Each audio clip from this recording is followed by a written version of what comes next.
My general eds were sociology and anthropology. And so learning about systems and societies and things like that. And so we were literally learning about systemic racism at the same time as the Rodney King beating, and that was everywhere. And it was the first time that it was like, oh, this is what's happening, and it still seemed like an isolated event, but my friends were like, no, this is like what it's like, and then those officers were acquitted, which was shocking to a lot of us. And then the LA riots, came after that. And so I always kind of had that social justice kind of awareness, even though I was a professional musician. I started filmmaking, writing and directing scripted films. And then I was also very interested in personal development. And so I was always taking seminars on relationships and communication and business and things like that, because I wanted to be a better person, a better partner, more successful. But along the way, I learned conflict resolution and the skills that go along with that. And I've always been very interested in communication and relationships and how we relate to each other and we're not taught how to do this unless we seek it out. And so I started doing conflict resolution work before the pandemic, and I was traveling and doing services, providing, facilitating, but also teaching and things like that. And then when the pandemic started and we couldn't go anywhere, I decided to go back to school. And so I went into a master's in public administration program. And this was, first year of COVID. It was after George Floyd was murdered. It was all, the Black Lives Matter protests and the political pushback against that. And so I was applying the public administration coursework around sustainability and community engagement and transformative leadership and things like that to the issues with policing and incarceration, and got really interested in, well, what are the alternatives then? And so the last part is when it came time to do my final thesis, one of my academic advisors was like, we know you know how to write a paper, but we know you're a filmmaker. Why don't you do a documentary or something as a creative project? And I laughed because I'm like, I'm a filmmaker. That's not like easy, right? Doing a documentary, that's a lot of work.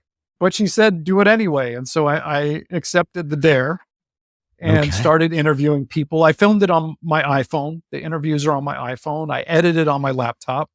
And it became a thing that in the last year after submitting it for my course, I started doing community screenings. And so we've done to date 57 community screenings across the United States.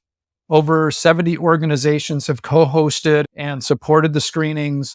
And we've received endorsements from the Black Panther Party in Washington State and Mono Amiga in Texas and APTP in San Francisco and, a bunch of folks in New Jersey who have been in movement work forever. So it's been really amazing. And then the film was just released on streaming services also. So Amazon, Tubi, YouTube, and Google Play. And so, the school project, and I thought I was done with the entertainment business, but like now I'm back in it in a way that really suits me. And the film has been amazing and it's being used as an educational tool, which is what I really wanted in the first place. I want to get into reimagining safety in a minute, but I want to go back to something that you said, that you're taking all these courses and you're learning about policy and public work as the Rodney King verdict is going on. And you said that you were surprised, but you have, like you said, you grew up in rather Black community and you were basically the lone white person in a lot of Black friend groups. Were they surprised? Because I know me being a Black man, I was like, oh, they're going to get off, because they always get off. It always surprises me when white people look at the situation and they say, well, no, they're going to go to jail. It's on videotape. And it's like, yeah, okay, we'll see. So what were the conversations that you were having at that time? Because I feel like that probably wasn't the catalyst, but maybe a really big spark to a lot of the work that you're doing now. Yeah, no, they were not surprised. They weren't surprised at all. in 2016 when Trump was elected, my Black friends, like there's a whole SNL skit about this. My Black friends were like, yeah, no, the uprisings, protests after George Floyd was murdered, a lot of my friends, Black friends who were in movement work were like, okay, we'll see where everybody's at in a year. If you like that clip, go ahead and hit that like button. Don't forget to subscribe to catch up on all of our latest content. Don't forget to hit the notifications button when you do subscribe so you can get updated every time we release content. We release content every day, whether it's an actual show or clips from the shows.